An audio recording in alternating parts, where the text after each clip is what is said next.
Yeah, he's got his third-round pick out of Ohio State. He's got 24 catches, 419 yards, 5 touchdowns. That's pretty good.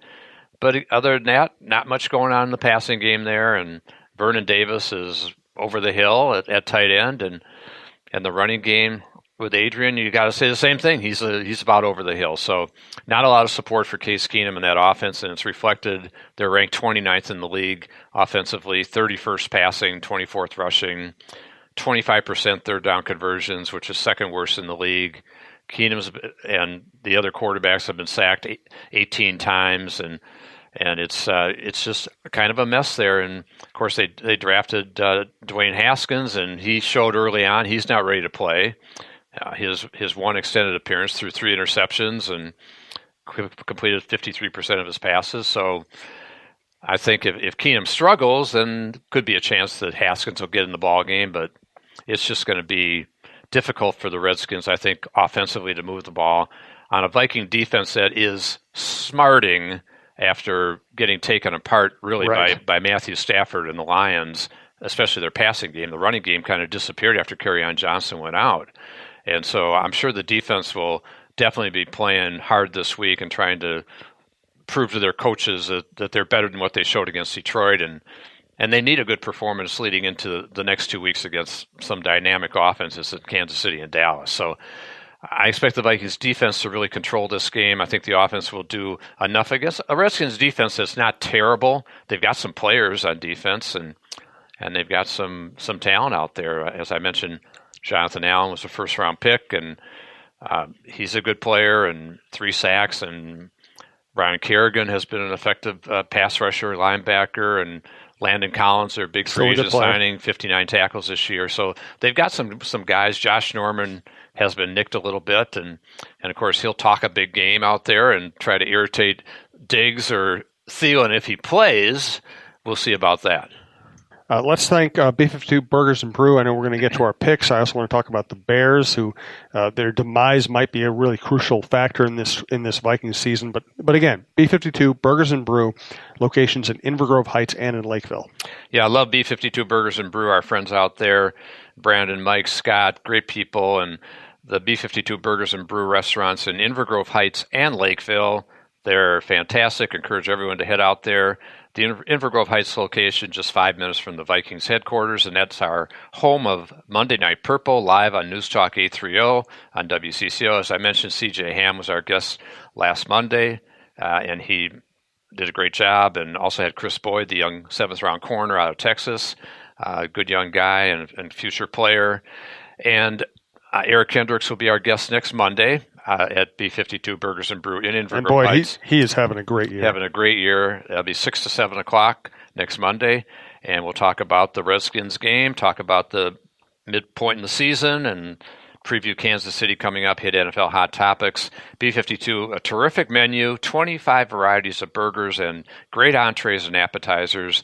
B-52 has Monday night specials, a fun rooftop patio when the weather cooperates, and they have a fantastic Sunday brunch. So check out their website, b52burgersandbrew.com, and hope to see you there for Monday Night Purple. Absolutely. So Case Keenum is the other guy with a connection here, and I will give him credit, and unlike with Adrian, there's no kind of on-the-field, off-the-field split. I'm actually writing a column about this kind of thing. Viking fans should be so grateful to this guy because he came here as a backup quarterback. He got them 14 victories in 17 games that he played for this franchise, and he saved the season. And he played better here than he played anywhere else. He's been a journeyman. He's had spurts in other places, but he's always lost the starting job. They got absolutely as much as they possibly could out of Keenum, and he was a good soldier here. Yeah, he definitely was. And, of course, the last time he set foot on U.S. Bank Stadium field was the the Minneapolis Miracle. I got Tennessee in my background. And by the way, if you're new to this show, Jeff we have miracles everywhere. Yes, Jeff is not only the former Vikings general manager, former NFL executive of the year, but also former president of the Tennessee Titans. So if he mixes up Music City Miracle and Minneapolis Miracle, that's the reason. It was the Minneapolis Miracle that Case Keenum was involved with, not Frank Wycheck and Kevin Dyson. Still one of the greatest plays in NFL history. It was one of the great plays in NFL history, the playoff game over Buffalo on the kickoff return. But yeah, the Minneapolis Miracle, it'll be Case Keenum's first appearance, and Stephon Diggs was talking about that a little bit today and said that got great memories, of course, about that, but not really going to enter into the equation for this game coming up. But Keenum, yeah, he had a terrific performance that season, had so many instances where he showed great mobility and creative and got out of trouble and made plays. And then, of course, the Minneapolis Miracle play was the most spectacular of all. Thanks to Marcus Williams falling down in part for that play. Well, I mean, that's the thing is that it's and that's where if you're just a fan looking for great moments, hey, go ahead and enjoy the heck out of that moment. But if you analyze this stuff, boy, you think, okay, the play only succeeded because a Saints player. Talk about seeing ghosts. I mean, he tackled the wrong shape. I mean, he did what every safety in the league is capable of making that play, and he completely whiffed on it, which I'm shocked at. And he's a good player. And he's a good player. It's incomprehensible how that happened. It was crazy. And then that victory only leads to them getting blown out in Philadelphia. So it's, again, if you just look for moments in sports, it was a great moment. But man, it was a weird moment and it didn't lead to anywhere. No, unfortunately it did not. But for Case Keenum, it led to a future $17 million a year contract in Denver, which John Elway was kind enough to give to him, and that didn't work out very well. 1 year he lasted there. I think the Broncos need to find a team president who maybe knows the game. I mean, it's amazing some of the quarterbacks John Elway has chosen. Oh, it is. I mean, he kind of got lucky on Peyton Manning. And Peyton kind of chose him more than vice versa. Exactly right. But after that, since then, it's been Paxton Lynch and Case Keenum. And Joe Flacco. Beat up Joe Flacco isn't very good anymore. I mean, good Lord. So it's been pretty ugly for Denver, definitely in the quarterback situation. But Keenum got paid there, which was nice for him to get paid, and then he ends up now in Washington and with a train wreck team there to play with. So kind of tough for him, but I'm sure he'll be cranked up this week. And his numbers aren't terrible this year. He's got a 94 rating. He's doing okay, but the passing game 31st in the league.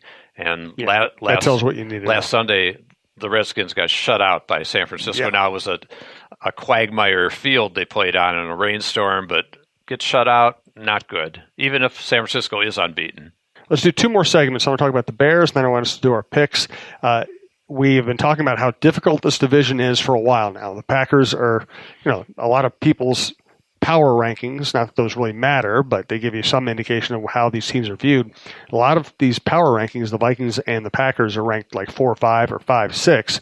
The Lions, we're seeing starting to act like the Lions. They're probably going to fall off.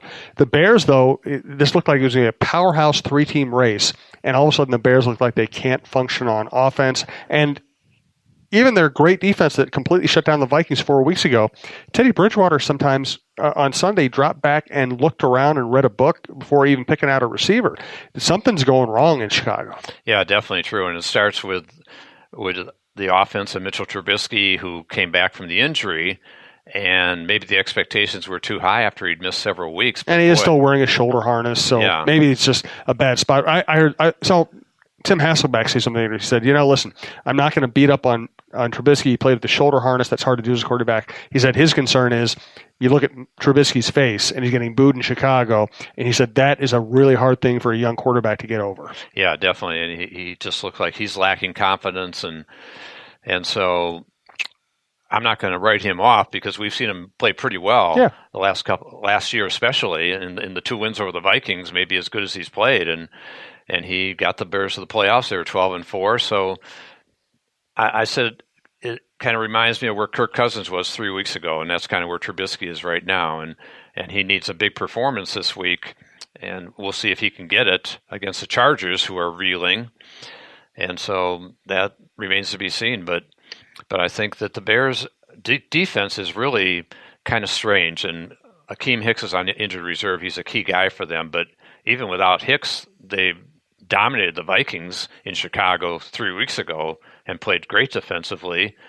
And so I don't know if the offensive struggles are wearing on the defense or what's going on, or if they're missing Hicks, missing Fangio, whatever. But they are not the same. Bridgewater threw for 280 yards. Latavius Murray runs for, I think, 119 against them. And so and Latavius is a good player, but you wonder how that happened. Right. And so, yeah, I mean, the Saints have a good offensive line. Yes, we know that. But even still, that Chicago defense should not be giving up those kind of plays when they're supposed to be elite. Absolutely. And, yeah, I think the Bears are definitely in trouble. Another interesting development around the NFC, because we've seen, let's say the Vikings are at the top of the NFC, Packers at the top of the NFC, the San Francisco 49ers are playing really well. San Francisco 49ers, as we're doing the show here, just traded for Emmanuel Sanders and a 5th-round pick. They sent a 3rd and a 4th-round picks to Denver for Emmanuel Sanders. The 49ers are going for it. Yeah, and that's a good move for them because they could use some help in the passing game and their receiving core, and I think that was an excellent move, just as the Patriots pick up Sanu from Atlanta. So you see some of the teams that are struggling maybe kind of trying to dump some people, and as Miami did even before the season started. Right. So it's interesting. But, yeah, San Francisco, they've got the stout defense. The question is whether their offense can hold up and whether Garoppolo can get them to the playoffs in a tough division. The Rams aren't going away. Seattle had a bad loss at home against the Ravens last week, but we know Russell Wilson and what he's capable of, and that will be a really interesting race, I think, in the NFC West.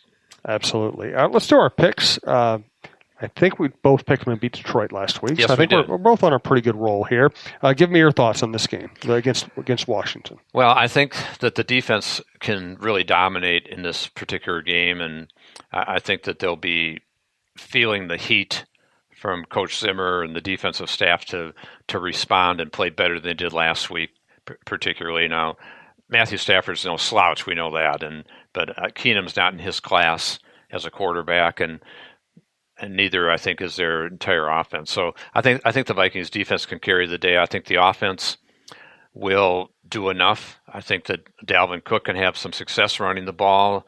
The 49ers the Redskins are 27th in the league against the rush. So I think they'll lean on Cook significantly this week. And Cousins can then work the play action game and hit all his different targets. And if Adam Thielen does sit out, and he was very optimistic he's going to try to play, but I think in the final analysis they'll play it smart and really be careful with him with bigger fish to fry coming down the road starting next week against Kansas City.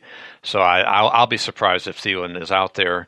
And I think with Diggs and B.C. Johnson is really playing well, then Laquan Treadwell may get some snaps, but I think you'll see a lot of the 2 wide receiver, 2 and 3 tight end offense. Right. A lot of runs and play action off of that and hitting the tight ends again. And nice to see Kyle Rudolph and Irv Smith Jr. having a bigger role offensively. So I think Cousins, I don't expect him to have a huge day, even though he'd like to. I think it's going to be more the running game and the defense that'll get it done. And Cousins still throws for 250 and a couple touchdowns. And the Vikings roll, I'm going to say 34-10. Yeah, I see something like that. I've been picking a lot of high scores this year. I think this is going to be more of kind of a grinded out Thursday victory where they do rely on the running game. So I'm going to go more like 26-12, something like that. I think they win easy and probably don't even, who knows, maybe even get a chance to pull their starters late in the game, which should give this team a nice rest going into a key stretch. So thanks to Jeff. Also, a reminder, we do have a deal with Bite Squad. Use the promo code TALKNORTH to get your first delivery fee waived. Keep using Bite Squad after that. Morning, noon, night, home, office, and go to bitesquad.com, see what other deals they might have in your area. Thanks to B-52 Burgers and Brew and to White Bear Lake Superstore. Let's get a final thought from Jeff. And remember to follow us at Talk North Pod on Twitter. Final thought, Jeff, on anything you like. Yeah, I think just talking about Thursday night games in general and just the discussion around the league about a lot of players hate Thursday night games and tough to get ready for them and rebound from the previous game. And C.J. Ham was talking about that last night when your body is still sore early in the week. And so what's going to happen?